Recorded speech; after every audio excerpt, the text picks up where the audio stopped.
sobre nós.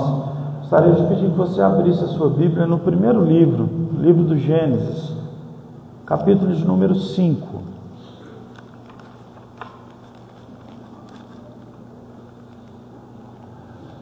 Amor, você vai pegar água para mim? Obrigado.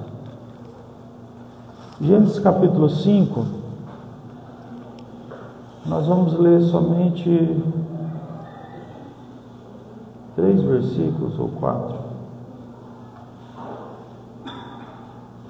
Obrigado. Se você puder, vai lá no verso 21.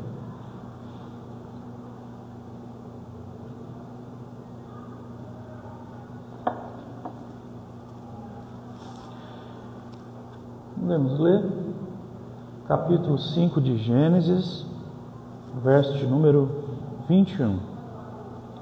Diz assim: aos 65 anos, Enoque gerou Matusalém.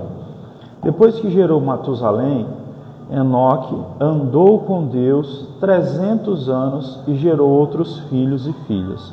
Ao todo, Enoque viveu 365 anos. Enoque andou com Deus, já não foi encontrado, pois Deus o havia levado. Ok? Vamos orar? Senhor Jesus, eu te peço que o Senhor fale conosco nesse dia por meio da tua santa palavra. A tua palavra é a verdade e nós estamos diante dela. Fala aos nossos corações, nos enche de fé, nos enche de graça, que a glória do Senhor esteja no nosso meio, que nós possamos, ó Deus, entender a tua palavra e que a realidade do Senhor venha sobre a nossa mente e o nosso coração, porque nós queremos pensar como o Senhor pensa, como a sua palavra diz que nós devemos pensar, renovar nossa mente, ó Deus, e assim desfrutar da tua vontade boa, agradável e perfeita. Muito obrigado, essa é a nossa oração em nome de Jesus. Amém. Amém? Deixa eu começar por aqui. Eu estou terminando de escrever um livro sobre avivamento e eu queria mostrar para vocês que avivamento não é só o estereótipo que a gente costuma ter. Então, eu quero começar aqui em Gênesis mostrando a progressão da história. No capítulo 1, você sabe que Deus criou os céus e a terra, né, dividiu o mar da terra, criou todas as coisas, as plantas, os animais aquáticos, os animais domésticos, animais selvagens. Pelo capítulo 1 e capítulo 2 de Gênesis, por exemplo, você entende que a Bíblia ela não fala contra grandes animais. Algumas pessoas acham que a Bíblia entra em contradição porque ela não cita a palavra, por exemplo, dinossauro. Tá? Essa palavra não era cunhada nesses dias, mas no texto bíblico diz que existiam animais que eram gigantes, que não eram nem animais domésticos e nem selvagens, eram além disso. E nós temos também um relato no livro de Jó, que Jó escreve falando sobre um animal que se chama Belmonte. E ele diz que a cauda desse animal ela é muito grande e é como se fosse um rochedo, certo? E que a força desse animal está no seu ventre. E esse animal anda em 2 patas e é um animal perigoso. Então, se a gente for consultar, por exemplo, o catálogo dentro da biologia dos animais que já foram colocados ali, você não tem nenhum animal que tem esse tipo de característica, que tenha uma cauda, que tenha a força de um grande cilindro e nem que possua a sua grande musculatura, né, na região do ventre. A gente pode estar falando assim, na minha opinião e isso aqui você tem pessoas mais conceituadas para falar sobre isso. Infelizmente morreu esse ano, né, o Adalto Lourenço, que era um biólogo e um químico, que falava muito bem sobre isso. Então, assim, esse animal provavelmente ele é a descrição de um dinossauro, pela sua força no ventre, pelo medo que ele causava nas pessoas e pela sua força na cauda. Não existe nenhum animal catalogado que tenha uma cauda, que tenha essa capacidade de ter a força de um cilindro ou de estar nessa posição, certo? Então a Bíblia não é contra isso. A gente então encontra na criação, no capítulo 2, Adão e Eva, que não são 2 personagens fictícios nem alegóricos para falar sobre a criação do mundo. são dois personagens reais. Isso a gente acredita porque entendemos que a Bíblia é a palavra de Deus. Depois que eles foram criados, o Senhor os colocou num jardim chamado Éden. A palavra Éden significa jardim de delícias. Adão significa, tirado do vermelho, ou provavelmente ruivo, Essa seria a tradução do nome dele. A Bíblia diz que Eva, ela foi dada a Adão como esposa, porque Adão ele estava colocando o nome dos animais. Deus deu a Adão essa função de dar nome aos animais. Adão estava sozinho, o Senhor disse a ele que faria uma companheira. Ele entrou em sono profundo. Diz as Escrituras que Deus o tirou Eva da costela, e assim foi dada a Adão. Matthew Henry, que foi um teólogo do século XIX, ele diz: Deus não tirou a mulher nem dos pés, porque ela não foi feita para ser pisada, e nem da cabeça, porque ela não foi feita para ser maior, mas da costela, porque ela foi feita para ser igual, ok? Então aí nós estamos entendendo um pouco disso.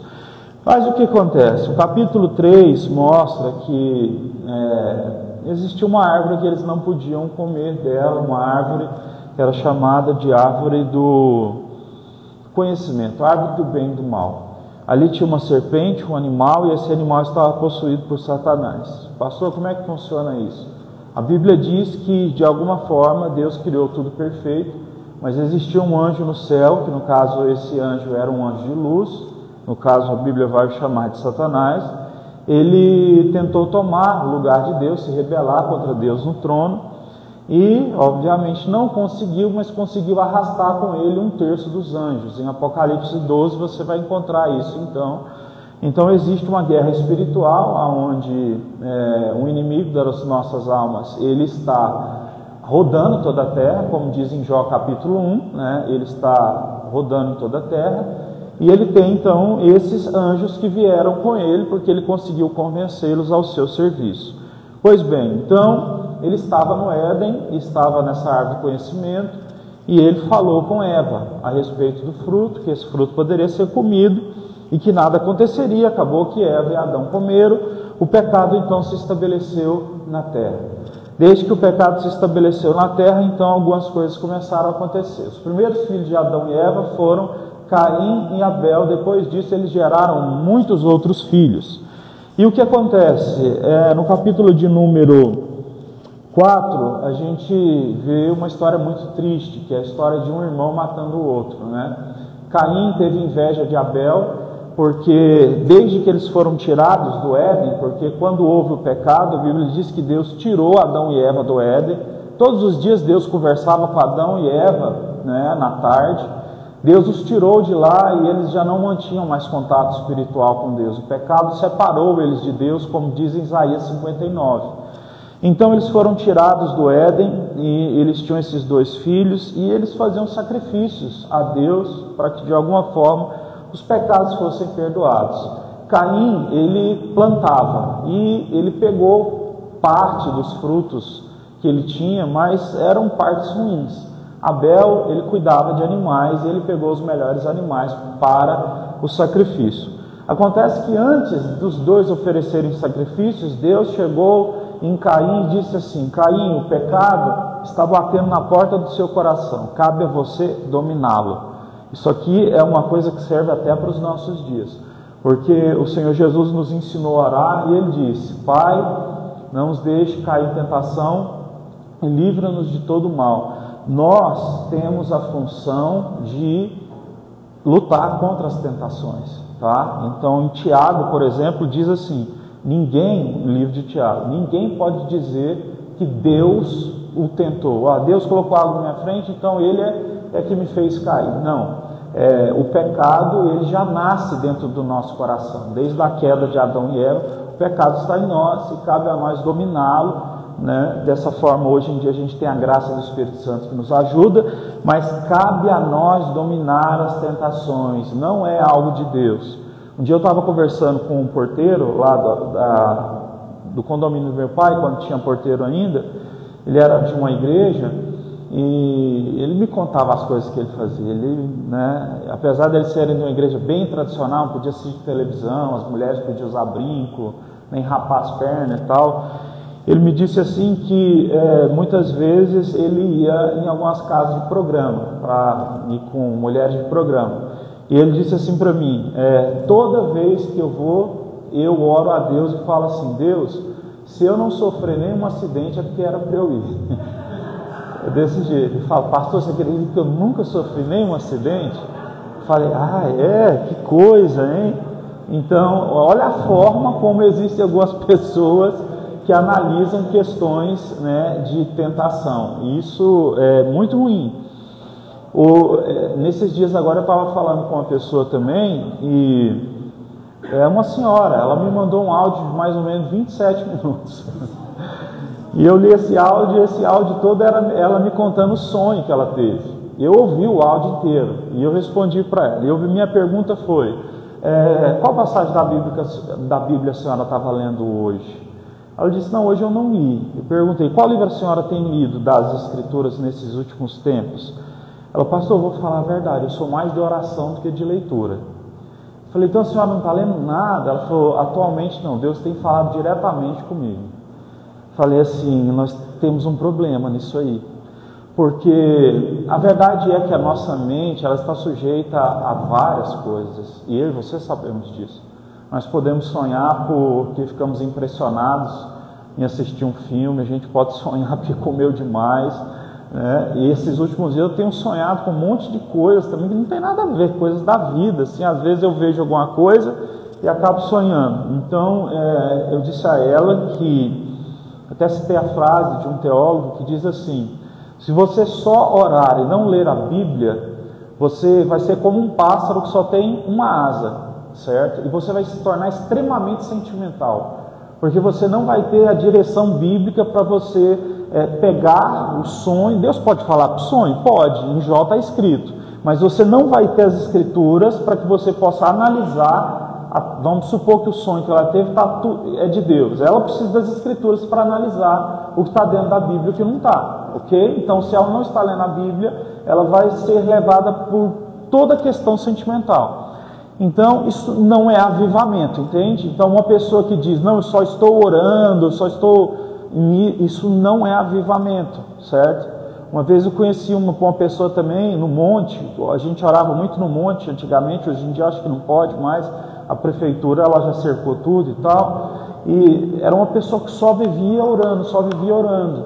E um dia a gente foi conversar com essa pessoa, era uma moça e tal, e era uma moça extremamente complexada, com várias frustrações na vida, e ela entrava em oração meio que para se esconder das pessoas, sabe? Ela chegava na igreja, já ajoelhava, certo? E quando acabava o culto ela ia embora. Então, assim, a atitude dela não era uma atitude para que houvesse uma transformação. Ela estava usando a oração para esconder todas as coisas difíceis que ela passou, e ela era uma pessoa que não conseguia ter contato social, entende isso? Então a gente precisa tomar cuidado com esse tipo de coisa. Ao mesmo tempo que existe esse lado, né, dessa extrema espiritualidade, existe o lado também de pessoas que vão para o extremo racionalismo. Pessoas então que leem a Bíblia, mas leem a Bíblia e gostam apenas de ficar discutindo. São pessoas que não conseguem pregar uma palavra que traz uma fé ao coração das pessoas, um avivamento ao coração das pessoas, porque são pessoas que elas estão simplesmente palestrando, elas gostam muito de discutir, e as coisas não são por aí, né? Então eu poderia dizer para vocês que um bom obreiro, um bom pregador, ele é formado tanto dentro de uma faculdade ou seminário, como dentro da igreja, né? Deveria haver esse equilíbrio. Jesus cresceu na graça e no conhecimento, por assim dizer. Então, se a pessoa ela vai só para o lado do conhecimento, vou dar um exemplo para você. Quando eu fui para a igreja, eu fiquei na igreja 3 anos e depois começou a ter um monte de escândalo na igreja, um monte, coisas terríveis. Eu saí dessa igreja. Quando eu saí dessa igreja, eu me joguei nos livros. Eu me formei, pós-graduei, fui fazendo as coisas. E chegou um tempo que eu percebi que eu estava, eu tinha saído de um extremo e indo para o outro, e pedi a Deus graça para entrar no foco, porque de fato Deus, Ele fala, Deus nos toca, Deus nos visita, e às vezes a pessoa se torna extremamente racional por causa dos escândalos, entende isso? Muita gente deixa de acreditar na palavra ou nas questões da igreja por ter presenciado muitos escândalos. Bom, isso é para você entender então o escopo do que é avivamento. Acontece então que depois de Caim não ter segurado o seu pecado, ele matou o seu irmão. E nós temos então o nascimento do terceiro filho de Adão e Eva, que é chamado de Sete. Literalmente Sete, como a gente escreve o número 7. Deram esse nome. E acontece que Caim, o texto bíblico diz que ele foi marcado e foi mandado embora para ir por terras longínquas, onde existiam pessoas lá, porque Adão e Eva, eles viveram até 800 anos, nessa época se vivia até muito tempo, então já havia mulheres, filhas de outras irmãs, primas, que Caim foi. E não me pergunte qual é a marca que Deus colocou em Caim. A coisa mais absurda que eu já ouvi é que a marca que Deus colocou em Caim por ter matado o irmão é que Deus fez ele ser negro. É preconceito demais, não é? Mas muita gente diz isso. Então não pergunte qual é a marca, não tem nada a ver isso. O texto só diz marca. A gente tem que entender uma coisa, vai até onde a Bíblia vai. A Bíblia não explica tudo, então se não explica, vai especular para quê? Ok, então Sete nasceu. Esse foi um homem abençoado que gerou vários filhos então abençoados. E acontece então que nesses dias, como eu estou dizendo, que as pessoas elas viviam muito tempo, um fenômeno vai acontecer. A gente viveu aqui um período no começo da história de muito pecado. E quando o pecado está presente, a fé vai morrendo no coração, o avivamento ele vai morrendo dentro do coração, e a gente já não consegue mais enxergar Deus, a palavra de Deus para de fazer sentido, a gente não consegue mais, entender as coisas espirituais. Isso é um problema. Então a gente encontra o primeiro avivamento da Bíblia, olha isso, o primeiro avivamento da Bíblia está na pessoa de Enoque, certo? Porque Enoque, ele foi o primeiro, depois de toda essa história que eu te contei de pecado, a fazer algo que, de fato, é contado como avivamento. E eu releio, verso de número 21. Aos 65 anos, Enoque gerou Matusalém. Matusalém foi o homem que mais viveu, segundo a Bíblia. Viveu 967. A partir da arca de Noé, Deus disse, por causa do pecado, vou reduzir a idade dos seres humanos até 120 anos. Então, Enoque gerou Matusalém. Depois que gerou Matusalém, Enoque, ele andou com Deus 300 anos e gerou outros filhos e outras filhas. Ao todo, Enoque viveu 365 anos. Enoque andou com Deus e já não foi encontrado, pois Deus o havia levado. Esse rapaz aqui, ele andava com Deus. Avivamento não é só sobre, certo, a gente chorar quando a gente está cantando, não é só sobre dons espirituais, não é só sobre qualquer coisa nesse sentido. Avivamento começa na Bíblia através de uma pessoa que escolhe andar com Deus, mesmo tendo tido um histórico familiar totalmente contrário ao que ele está vivendo aqui agora. Ele começa a andar com Deus, e andar com Deus ele volta então para os princípios de Deus, ele volta então a querer aquilo que Deus quer para o ser humano. Deus queria para o ser humano a princípio que o ser humano povoasse a terra, Deus queria que o ser humano fosse então fiel a Ele, Deus queria que o ser humano, então, valorizasse o contato espiritual, aquilo que Adão e Eva tinham desvalorizado. Deus falava com eles no jardim.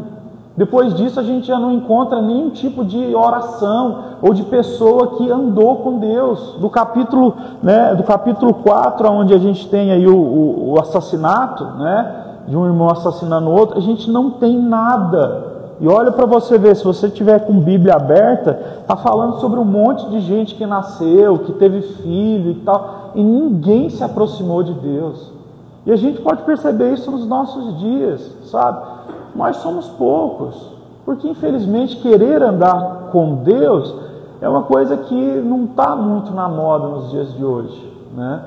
Porque andar com Deus requer algumas renúncias da nossa parte, algumas renúncias pessoais. A gente renuncia, por exemplo, ao ego, que é uma coisa que as pessoas hoje em dia elas querem, né, que cresça bastante. A gente tem uma renúncia, por exemplo, com questões envolvendo a ostentação. A gente renuncia a coisas que envolvem a soberba, por exemplo.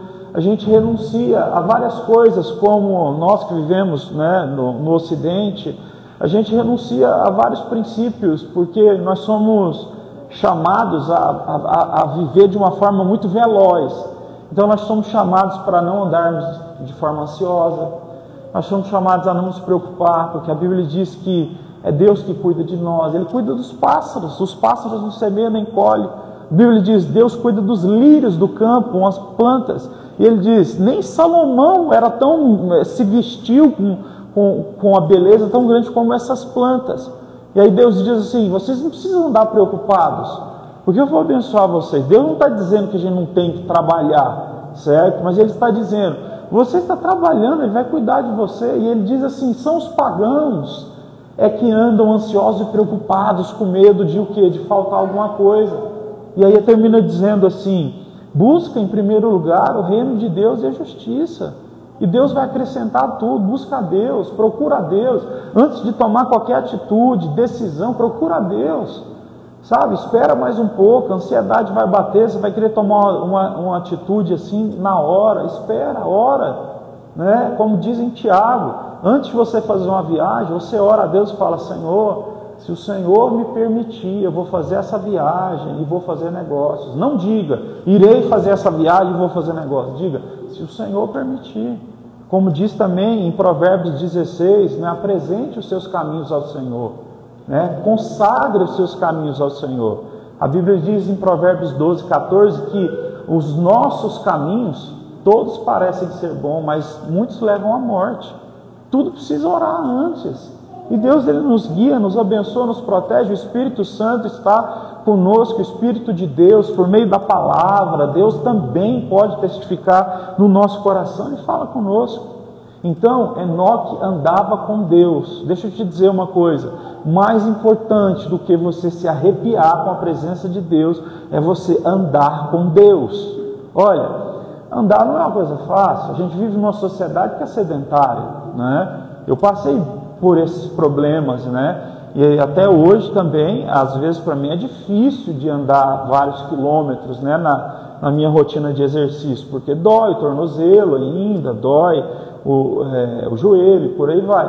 A nossa sociedade é sedentária. Então, quando a gente fala sobre andar, está falando sobre esforço. E falar de vida com Deus exige esforço também. Andar com Deus é isso, é uma vida de disciplina, de oração, de leitura da palavra. É uma vida que você às vezes vai lidar com pessoas que vão chegar para você cheias de raiva, descontar em você coisas, e você não vai pagar na mesma moeda. Tudo isso exige esforço, sabe? Então, isso é andar com Deus. E eu vou te dizer um negócio, olha, eu acredito piamente que os dons espirituais existem, porque não há nenhuma passagem nas Escrituras que diz que os dons espirituais cessaram. Só que tem uma coisa, quando Paulo termina de escrever sobre os dons espirituais em 1 Coríntios 12, ele fala assim, vou apresentar a vocês um caminho mais excelente. E ele começa o capítulo 13, falando sobre o amor. Ainda que eu falasse a língua dos homens e a língua dos anjos, se eu não tivesse amor, eu nada seria. Ainda que eu desse todo o meu dinheiro aos pobres e desse o meu corpo para ser queimado quando eu morresse, se eu não tivesse amor, eu nada seria. Paulo está dizendo o que então? Os dons, eles existem para a igreja, para a edificação, mas o amor é maior, certo? E esse amor que é maior é esse amor que Jesus e Deus mesmo disse no Antigo Testamento. Ame a Deus acima de tudo. Isso aqui é o princípio do avivamento. Se alguém quiser qualquer coisa de Deus, precisa começar andando com Deus. E quando o texto diz aqui que Enoque andou com Deus, ele já não foi encontrado, não foi porque ele morreu. Aconteceu só com 2 pessoas da Bíblia, ele foi arrebatado. Ele andava com Deus, correto? E Deus o tomou para si. Ele foi levado para os céus, sem passar pela experiência da morte. O único outro que viveu isso foi Elias. Elias também, numa época da vida dele, pediu para morrer. Deus disse: você não vai morrer, não está na hora. Ele continuou cumprindo seu ministério. Chegou uma hora que o Senhor o tomou para si, né? Então veio uma carruagem de fogo e através de um vento, né, o Senhor o tomou para si. Então, essas pessoas que entregam seus caminhos ao Senhor, elas são abençoadas e elas são, por assim dizer, tomadas para Deus. Não no sentido de que nós vamos embora, tá? Ou nós vamos embora no dia que o Senhor Jesus voltar, ou no dia que Ele decidir que chegou o nosso tempo de partir, de morrer. Mas Deus nos tomar para si, a nossa vida está toda rendida a Ele. Então, tudo que você vai fazer, primeiro você posiciona, né, diante de Deus. Então já não existe mais outro tipo de coisa no seu coração e nem no meu que rivaliza com Deus. Por exemplo, Jesus diz em Mateus capítulo 6, que não tem como servir a Deus e ao dinheiro, porque no nosso coração só tem espaço para um. E aí ele diz: se você quiser servir ao dinheiro, você vai ser dominado por ele. Se você me serve, eu vou ser o senhor da sua vida. Então, o dinheiro, ele é um péssimo senhor, mas ele é um bom servo. O dinheiro na sua mão, e se você o domina, é uma bênção. Mas se o seu coração vive em prol do dinheiro e ele é o seu senhor, você vai acabar mal. É o que Paulo escreveu para Timóteo, né, em 1 Timóteo capítulo 6, verso 10, que o amor ao dinheiro é a raiz de todos os males. E muitos, na busca por esse mal, acabaram se desviando da fé e acabaram mal, acabaram longe de Deus. O dinheiro não é um problema, tá? O dinheiro é algo que Deus, né, permitiu que os seres humanos tivessem. Então, o dinheiro não pode rivalizar no seu coração. Às vezes, por medo de ficar sem dinheiro, né, a gente pensa demais nele. Mas o que eu estou dizendo aqui hoje você pode andar com Deus e dizer: Senhor, eu entrego a minha vida financeira ao Senhor, eu entrego a minha vida profissional ao Senhor. Eu não quero mais ficar morrendo por causa disso. Isso está me matando, está sugando as minhas energias, está me deixando fraco. Eu não quero que isso aconteça. Então, você está andando com Deus e está vivendo um avivamento. Então, para a gente entrar aqui numa parte final, deixa eu só citar um outro tipo de avivamento que acontece aqui em Gênesis, para você entender.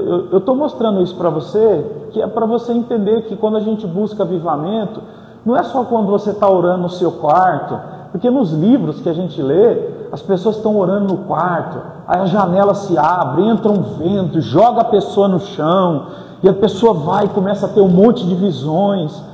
E a gente lê esses livros, a gente diz: gente, nunca aconteceu nada comigo. Tem um livro que chama Heróis da Fé, que tem lá o testemunho de várias pessoas que caminharam com Deus.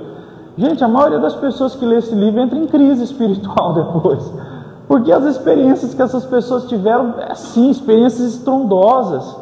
Mas a maioria de nós não vão ter esses tipos de experiências, e não é porque nós somos menos cristãos, é porque nós temos a palavra de Deus. Deus nos guia, nos orienta. Então, fique em paz, tá? Enoque andou com Deus. Se você vê algum vento passando aqui, você vê algum dom espiritual, nada. Isso aqui é outro exemplo? A Torre de Babel. A Torre de Babel foi uma época que o ser humano pecou, porque a princípio Deus queria que o ser humano se espalhasse pela terra e povoasse a terra. Mas Nimrod, que era um homem muito mau, juntou todo mundo e criou a primeira cidade. Biblicamente, né, a primeira cidade era considerada pecado, porque era um ajuntamento de pessoas, e a princípio Deus queria o espalhar. Então Nimrod criou uma cidade e criou uma torre, né? Existem em alguns livros, não bíblicos, mas em alguns livros apócrifos, né, que dizem que Nimrod, ele foi um homem que teve um filho com a própria mãe, certo? E que ele depois chegou a morrer, e esse filho que ele teve com a mãe foi considerado um deus, certo? Então, assim, nós estamos falando de um homem megalomaníaco, um homem cruel, do mal, sem tipo de princípio nenhum. Nimrod, capítulo 11 da sua Bíblia.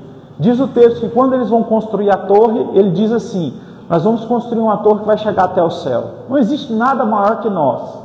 Deus não é maior que nós vamos chegar até lá. Esse foi o propósito dele. Ele criou uma cidade para dizer assim: se Deus tem a sua cidade ou a sua morada, nós vamos ter a nossa. É o propósito desse cara, certo? Eles começaram a construir essa torre. Sabe o que acontece? Chega num determinado ponto em que o Senhor olha para aquilo e ele diz assim: isso aí não vai continuar acontecendo. E aí o texto diz: Deus confundiu a língua dos homens. Então, até aquele período, todas as pessoas falavam o mesmo idioma. Qual idioma? Não sei. O que acontece? Todo mundo que está trabalhando naquele projeto, um começa a falar italiano, outro começa a falar inglês, outro começa a falar árabe, outro começa a falar línguas egípcias. Aconteceu isso. E o texto diz que por eles não conseguirem se comunicar, certo? Eles tiveram que parar a torre e se espalhar pela terra. O pecado era grande nas mãos de Nimrod. Como é que Deus trouxe avivamento? Deus trouxe avivamento acabando com aquele pecado e confundindo as línguas, trazendo pessoas que já não conseguiam mais se comunicar. Os que conseguiam iam para uma área, os que conseguiam com outro iam para outra área, mas não dava para construir nada para tentar afrontar a Deus. Então, a própria Torre de Babel, que não acabou porque Deus ali confundiu as línguas, é o sinal de avivamento. Por quê? Porque foi Deus que paralisou o pecado. Quando o pecado é paralisado, nós estamos falando de avivamento. Então olha o que eu estou te dizendo: quando você decide no seu coração, eu não vou mais ser servo do dinheiro, certo? Você está nesse momento então tendo um avivamento espiritual. Pode parecer que é uma coisa simples, é avivamento. Isso é para que eu e você não fiquemos então presos nessas coisas. Pastor, fala de coisas agora que são um pouco miraculosas. Eu falo. Deus disse assim para Joel capítulo 2, verso 28: nos últimos dias eu derramarei meu espírito sobre toda a carne. Os jovens, eles profetizarão, e os velhos voltarão a ter sonhos. E até sobre os servos e as servas, os escravos da época, esses aí, o meu espírito vai ser derramado. Olha o que Deus diz: o jovem, na verdade, deveria sonhar com o futuro. O velho deveria profetizar, que no caso é dar conselho. Deus faz o contrário, ele diz: os jovens vão profetizar e os mais velhos vão voltar a ter sonhos. Então os que são mais velhos podem continuar sonhando com o que existe, e os mais novos vão ter a sabedoria de Deus para poder profetizar, encaminhar as pessoas. Isso é maravilhoso. Isso se cumpriu, sabe quando? Se cumpriu em Atos capítulo 2, depois de Jesus subiu para o céu. Ele disse para 500 discípulos que ele tinha: fiquem em Jerusalém até que do alto desça o Espírito Santo. 120 pessoas estavam reunidas orando num dia de Pentecostes. Pentecostes era a festa dos judeus, e lá nessa festa tinham pessoas de todos os lugares. E aí diz o texto que veio um vento impetuoso, e é como se línguas de fogo caíssem sobre cada um deles. E o apóstolo Pedro, ele se levantou e ele começou a falar sobre Jesus, discorreu a história de Jesus, e o texto diz que todo mundo que estava lá entendeu. Todo mundo. Tinha pessoas que falavam espanhol, português, todas as línguas diferentes, e elas entenderam. Isso aí é o contar da Torre de Babel, não é? Na Torre de Babel, Deus vai lá e o quê? Confunde as línguas e espalha todo mundo. Avivamento, porque o pecado parou. Agora Deus vai e faz Pedro pregar, e as pessoas entendem, no idioma delas. E a Bíblia diz: 3.000 pessoas se converteram. Alguns disseram: mas não é nem 9 horas da manhã, vocês já estão bêbados? E Pedro falou assim: não estamos bêbados, estamos aqui por causa de Jesus Cristo. E pregou, e a palavra de Deus convenceu ali, o Espírito de Deus convenceu, e houve então 3.000 pessoas que se converteram. Isso é maravilhoso. Então, o avivamento veio porque tinha pessoas orando. O avivamento veio porque Pedro pregou. O avivamento veio porque Deus trouxe essa graça para que pessoas em idiomas diferentes entendessem. Como é que pode, Pedro está lá pregando em grego e tem gente que fala egípcio, está entendendo tudo que ele está falando. Idiomas diferentes. Então a verdade é, Deus trouxe um avivamento aí. Você sabe que nos dias também de Abacuque, ele pediu a Deus, Israel estava sendo dominado, Abacuque orou e disse assim, Abacuque 3, verso 2, Senhor, aviva Aviva-nos outra vez. Notifica a tua obra, a gente conhece a tua história, Deus. Aviva de novo o teu povo, notifica o teu nome e nos livra de tudo isso. Deus diz: calma, Abacuque, eu estou usando os babilônios, que são povo mau, para trazer sobre os israelitas arrependimento.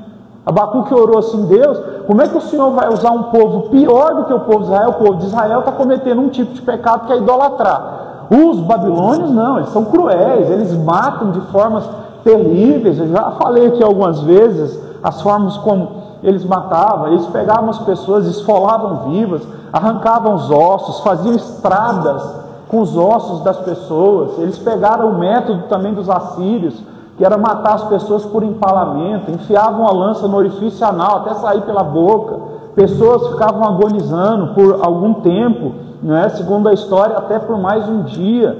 Então eles eram maus, e Abacuque orou e falou: Deus, o povo de Israel aqui só está adorando outros deuses, como é que o Senhor vem e traz gente tão má para dominar? Deus disse que estava usando aquele povo para purificar Israel.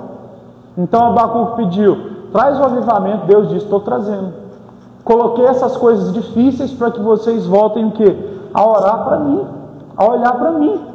Então, às vezes, coisas difíceis acontecem na nossa vida para que Deus possa limpar o nosso coração e voltar a falar conosco. 2 Coríntios capítulo 4, Paulo disse assim: Deus nos fez como vasos de barro, mas colocou dentro de nós um tesouro inestimável, que é a sua presença. E essa presença, ela é o que vale. O vaso de barro, se você jogar no chão, quebra.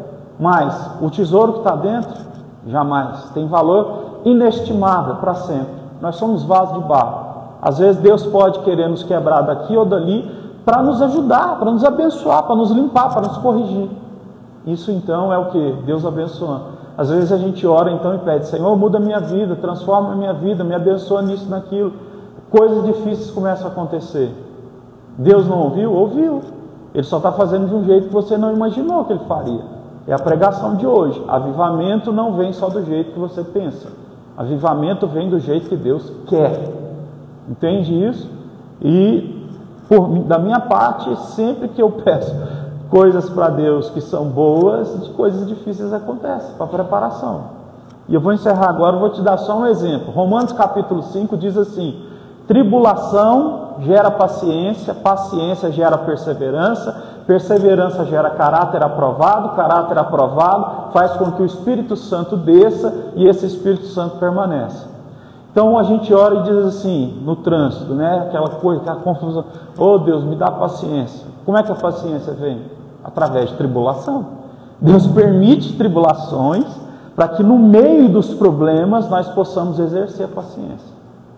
Entendeu isso? Então a paciência não vem como algo que vai nos coisar. A paciência vem através de uma situação que a gente vai viver e da postura que nós vamos ter nessa situação. Isso vai mudando.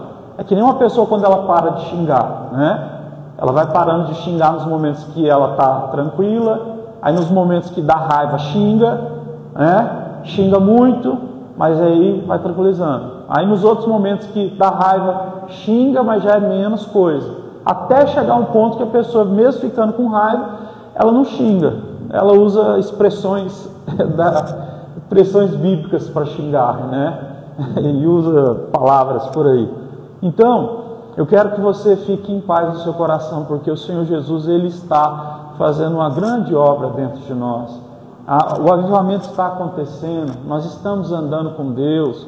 O Senhor Deus é maravilhoso e nós não precisamos temer Ele, temer no sentido de ter medo. Nós precisamos temer Ele porque Ele é o nosso Pai, no sentido de temer, de respeitar o nosso Pai, porque Ele é maravilhoso. Então, baseado nessa palavra, eu quero que o seu coração descanse quando você pensar em Deus agir na sua vida, e que a partir de hoje, quando você pedir para Deus: Senhor, age na minha vida, deixa Ele fazer do jeito que Ele quer. Para de tentar dizer para Deus: Senhor, aqui, ó, tem que agir aqui. Deixa Ele fazer do jeito que Ele quer, porque não é do nosso jeito. Você pensa que é aqui, mas não é, é aqui. Deixa Deus ser Deus. Para de colocar a mão, para de tentar controlar. Nós somos o que? Excessivamente controladores. Nós queremos o que? Ter tudo, né, diante de nós. Nós queremos, né? Não dá. Vamos fazer uma oração? Vocês podem se colocar de pé, por favor?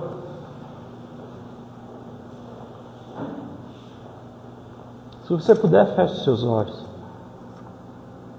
Senhor Deus, nós pedimos a Ti nessa noite que o Senhor quebre padrões que estavam estabelecidos na nossa mente, que nos atrapalhavam de ver o avivamento do Senhor sobre as nossas vidas, de ver a manifestação do Senhor sobre as nossas vidas. Trabalha do jeito que o Senhor quiser e nos ajude, Senhor Deus, a não sermos controladores. Ajuda a gente a entender como aconteceu com Elias. O Senhor disse para Elias: Elias, caminha 40 quilômetros no deserto, entra dentro dessa caverna. E o texto diz que Elias, dentro da caverna, caiu fogo do céu. E o texto diz: Deus não estava no fogo. A Bíblia diz que veio um furacão. E o texto lá diz assim: Deus não estava no furacão. Depois disso veio um vento muito suave. Elias cobriu o rosto, porque era a presença de Deus passando. Deus disse a ele: Elias, não é o tempo de você ir embora.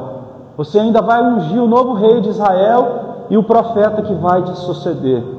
Veja bem, Deus não estava nas manifestações monstruosas. Num vento suave, o profeta viu a presença de Deus. Senhor, ajuda-nos a entender que o Senhor é soberano.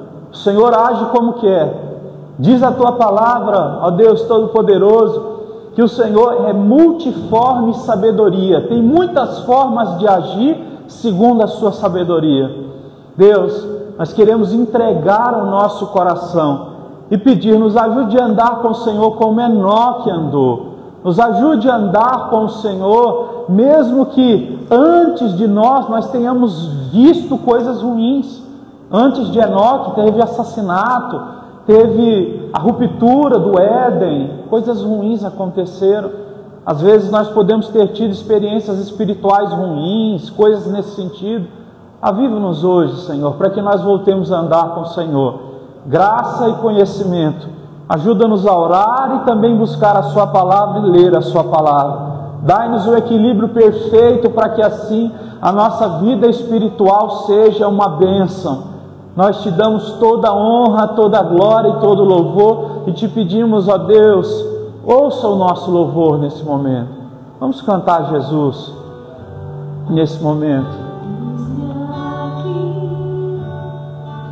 Outra vez diante de Ti abro meu coração, meu Pai amor, Tu escutas, fazes caminhas em mim, és fiel, Senhor, me dizes, palavras em